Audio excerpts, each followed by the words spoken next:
नमस्कार नमस्कार नमस्कार मंडळी. अहो पावसाचा सीझन आलाय म्हणल्यावर ना भजी तर खायला लागते. तो वडापाव भजी गरम गरम तेलात आता तळलेलं कसं एकदम रप्पशिरी खाल्लं की पावसाची बी मजा आली पाहिजे. सांगलीच्या अशा एका ठिकाणी आलेलो आपण जिथं आपण आज चपटी भजी खाणार आहे. खरं तर चपटी भजी म्हणजे आज मी पहिल्यांदाच खाणार आहे. ह्याच्या अगोदर आपण कांदा भजी मिरची भजी बटाटा भजी ही बऱ्याच वेळा खाल्लेली, पण चपटी भजी खायचा योग कधी आला नव्हता. जे आपण आज सांगलीमध्ये खाणार आहे. सांगलीतली सगळ्यात फेमस आणि मला वाटते सांगलीमध्ये एकमेव असणारी भजी आहेत हनुमान चपटी भजी, जी सांगलीच्या टिळक चौकामध्ये. नमस्कार, जाऊ तिथं खाऊ मजेदार चॅनलवरती मी सूरज माने पाटील तुमचं स्वागत करतोय. लई जणांकडून नाव ऐकलेलं आणि सांगलीमध्ये पहिल्यांदाच होती, त्यामुळे ही चपटी भजी आपल्याला घ्यायची होती. म्हटलं पावसाचं वातावरण बघून पावसाच्या तोंडावर आपण घेऊन टाकूया, म्हणजे कसं तुम्हाला पण बघायला बरं पडेल आणि आपल्याला पण खायला ते बरं पडेल. ही माहिती आपण लई जणांकडे घेतलेली. आज त्या माहितीची आपण अंमलबजावणी करणार आहे. सांगलीच्या टिळक चौकामध्ये आपण आता उभा आहे. त्याच्या माझ्या पाठीमागे जर तुम्ही बघितलं तर जय हनुमान चपटी भजी म्हणून आहेत, तिथेच आपण चपटी भजी खाणार आहे. आणि ती थोडीफार बनते कशी ते पण जरा बघूया. चला, गाड्यावरती आलोय आपण. आता बघितलं तर माझ्यापुढे बरीच मंडळी इथं भजी खायला लागलीत, वडापाव खायला लागलेत, गर्दी ढेगाण आहे. आणि त्यातनं यांचं हे मिरची भजी सोडायचं काम चालू आहे. मालक आपल्याबरोबर. दादा नमस्कार. नमस्कार. नाव काय आपलं? माझं नाव विनायक धोंडीराम कोळे. लय नाव आहे तुमचं सांगलीत चपटी भजीसाठी. आता आम्हाला इथं मिरची भजी तळताना दिसते.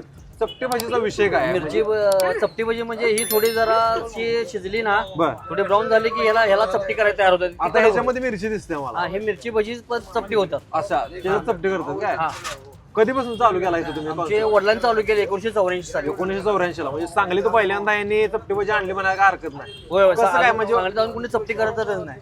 वडिलांना कसं काय सुचवलं की बाबा चपटी भजी इथं आणावीत असं काय? त्यांनी एकदा सहज आपण करता करता कडक भजी पाहिजे म्हणून त्याने हाप करून बघितली पहिला, म्हणजे चांगल्या त्यांनी गिरायकाला दाखवली की आपल्याला बाबा ही कडक भजी चपटी भजी चांगली लागतात. बरं बरं. म्हणजे गिरायकाला आवडत गेले. कधी संघ चपटी भजी एक नंबर लागतात. पार्सल घेतले तर खायला घेतले तर तरी चांगली लागते. जास्तीत जास्त इथं लोकांसमोर चपटी चपटी भजी भजी जातात. मागतात. हा, पार्सलला चपटी भजी जातात घरी. लोकांना आवडते जास्त पार्सल चपटी भजी. आपलं टायमिंग वगैरे काय आहे? आमचं दुपारी 5 ते रात्री 9:30 10 पर्यंत असतो. 5 ते 10 पर्यंत असते दादा. आणि हे सोडून आपल्याकडे काय वडापाव भजी बाकीचं? वडापाव असतोय, कांदा भजी असते, हा, मिरची भजी आणि कढी असते त्यासोबत. बरं बरं. सगळ्यात जास्त हेच जाते चपटी भजी आणि वडा जातोय. आज वडा लवकर संपलाय, थोडा शनिवार बाजार असल्यामुळं. तरी काय जाते वडा वगैरे काय? वडा आपले रोज 350 ते 400 वडे जातात संध्याकाळी. चपटी भजी चपटी भजी आपले जवळजवळ 70 ते 80 प्लेट इथं खायला जातात आणि पार्सलचे काय वेगळे जातात. काय धुळलाय की मग काय पार्सलचे गोपनीय माहिती आहे. इथं खाताना लक्षात राहते पार्सल. मी आल्यापासून पण गर्दी बघितल्या. गर्दी जोरात चालू आहे बरं का. नाही, असं एक ठिकाण असं बघितलं की नॉस्टॅल्जिया म्हणजे जे जुन्या काळात जसा फील होतोय ना तसा फील होतो इथं आल्या म्हणजे. आणि ह्यानी काय जास्त बदलाय बघितलेला ना, म्हणजे गाडा सुद्धा जुना आहे तसं. आमच्या वडिलांनी केला तसा ते म्हणजे बदलायचं नाही, आपण नंतर बदलाव तुम्ही. ते फील सुद्धा येते बरं का. म्हणजे असं एखाद्या गाड्या उभा राहिली असं भजी खायला वगैरे. नाहीतर आता त्या स्टीलच्या गाड्यामध्ये ती मजा नाही. ते करत पण नाही. ते कसं होते ते नॉर्मल तेवढंच कोणी हे करतात 4 दिवस. तुम्हाला आता दाखवतो चपटी भजीचा माल तयार झालेला आहे. लाईव्ह डेमो आहेत आता. चपटी फुगलं भजी हे चांगलं ठरावून. आणि ह्याचीच आपण आता चपटी भजी कशी तयार होते ते बघणार आहे. हे अर्धी निम्मी कच्ची काढलेली आहे. यात हे दाबले ना असं हाताने व्यवस्थित आहे बघ. ते डाळ पुन्हा तळले जाते, त्यामुळे एकदम कडक माल. अच्छा, हा, हे अर्धी कच्ची अर्धी भाजलेली आहे बघा. पीठ भारी येते असे.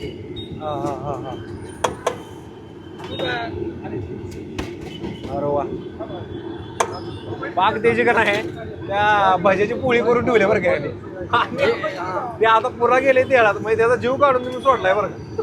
त्यामुळे कडक होते ना आत क्रिस्पी होत असणार. कडक होते फुल. पाव दिसते, प्लॅटिस पण असतं काय? प्रॅक्टिस नसते त्या संग खायला. वडा मोठा असल्यामुळं ताप पाव देते. बघूया, म्हणजे आज सोडला ना नाही असं ते पाक चपटवून गेले ते बाहेर काढल्यावर कसं होतं ते पण बघूया. आणि त्याची चव, पावसाचा सीझन आहे, मला जाम भजी खायची तलब झाल्या खरं. आणि ते भजी मी खाणार आहे. ही चपटी भजी मी पहिल्यांदा खाणार आहे. बघूया. माझं नाव जमीर अहमद मुल्ला. त्या गाड्याचं वैशिष्ट्य सांगतो. मी आज गेली 2008 पासून मी इथं ट्रॅव्हलिंग करत होतो. तर वास आली म्हणून एकदा मी येऊन भजी खाल्लो. 2008 पासून सध्या आज अखेर भजी खायचं मला आठवण आली की मी पहिला या गाड्यावर येतो. नसलं तर मी भजी खायचं सोडतोय. काय असं काय सांगलीत काय दुसरी भजी नाहीत का? हे भजीचं पीठ वेगळं आहे आणि बाहेरच्या भजीचं पीठ वेगळं असतं. बरं बरं. ही तुम्ही किती बी भजी खावा, मी उभारल्या किती भजी खातोय त्यांना विचारा, मालक समोर आहे.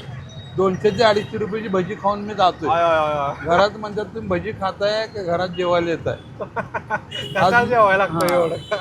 त्याच्या भजीचं रेकॉर्ड पूर्ण 2 दिवस बंद होतं. मी येऊन परत चाललो होतं खरं भजी कुठं खाल्लो नाही. आज येऊन मी भजीत ताव काढणार आहे प्लेटवर. ओके, आज सगळ्यात इथलं सगळ्यात जेन्युन आणि सगळ्यात जुनं कस्टमर आहे बरं का.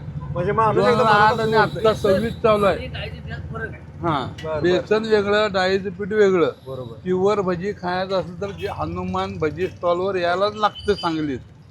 स्टँडवर इकडं तिकडं अनेक ठिकाणी भजी मिळते. ही क्वालिटी जर मिळाली इथनं घरापर्यंत जातो, हे चॅलेंज आहे. सांगलीची गरम गरम आणि सांगलीतली पहिली चपटी भजी आपल्या पुढे ही प्लेट आलेली आहे. त्या प्लेटची किंमत किती आहे दादा? 35 रुपये ह्या चपटी भजी प्लेटची किंमत आहे, ज्यामध्ये एकदम चपटी तुम्हाला जर पुढे दिसत असेल ना, कुठेही तुम्हाला ही गोल भजी दिसत नाही.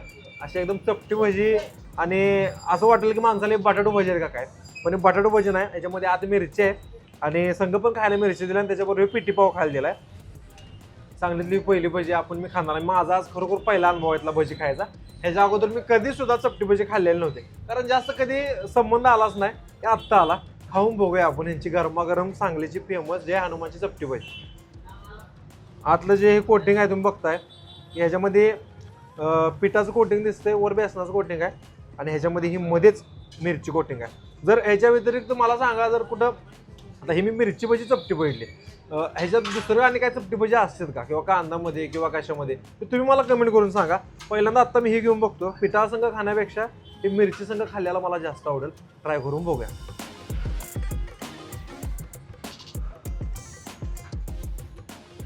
वा, अशी भजी असतील तर कोण याचा फॅन होणार नाही सांगा. काय भारी लागते माहिती आहे का, एकदम कुरकुरीत क्रिस्पी. आणि आतलं जे त्याने सांगितलं मगाशी आपल्याला की डाळीचं जे पीठ आहे हे एकदम ओरिजिनल पीठ आहे. बेसन वगैरे ह्याच्यामध्ये फरक राहतोय. एवढे क्रिस्पी लागते आणि मिरची सुद्धा जास्त टिकत नाही बरं का. ह्याच्या संग मिरची घ्यायला मी अजून तयार आहे. ह्या मिरचीशिवाय त्याला मजा नाही. आणि हे पेटी पाव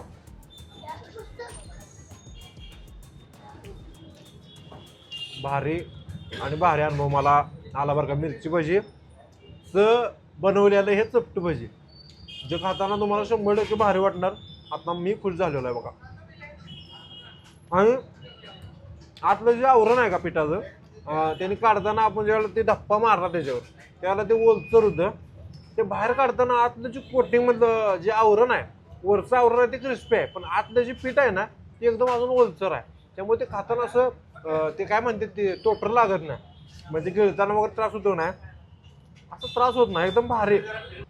आपल्याला आवडली भजी आणि 100% सांगलीतली आयकॉनिक भजी तुम्ही येऊन ट्राय करू शकताय. बेस्ट भजी.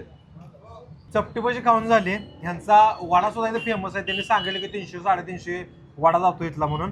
त्या संग पण पिठी पावा ही प्लेट आहे आणि ह्याची किंमत आहे काय तर 25 रुपये. 25 रुपयाच्या मानानं वडा त्याची साईज सुद्धा मोठी आहे बरं का. आपण हे कट करून घेतलाय. ह्याच्या अगोदर आतलं बॅटर बघूया आपण. बघा, एकदम ओलसर भाजी आहे आणि गरमागरम वाफ येते की माणसाला बघून का नाही असं झालं पाहिजे. म्हणजे खाताना सुद्धा मजा आली पाहिजे हो. हे वडा आपण खाऊन बघूया की कसा आहे वडा. ह्याच्याबरोबर चटणी असते का नाही, मजा आली असते, पण ती चटणी यांची संपल्या. जी की चटणी यांची लई फेमस आहे इथली, ती टायमात संपल्या.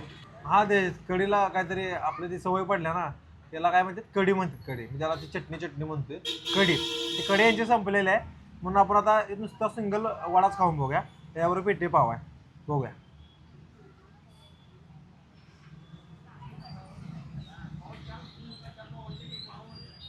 वा, दिल खुश. काय वडा खायला मिळाला आज. वा. मागल्या वेळेला आपण महाराष्ट्र वड्याचा व्हिडिओ घेतला सांगलीतला, त्याची भाजी मला लय आवडली होती. इवन त्या भाजीपेक्षा सुद्धा चांगली भाजी आहे रावी. आणि त्याच्यामध्ये प्लस पॉईंट काय माहिती आहे का, ह्याचं जे कोटिंग आहे का वरचं, हे कोटिंग एकदम खुसखुशीत आहे. म्हणजे ह्या भाजीबरोबर हे खाताना वा.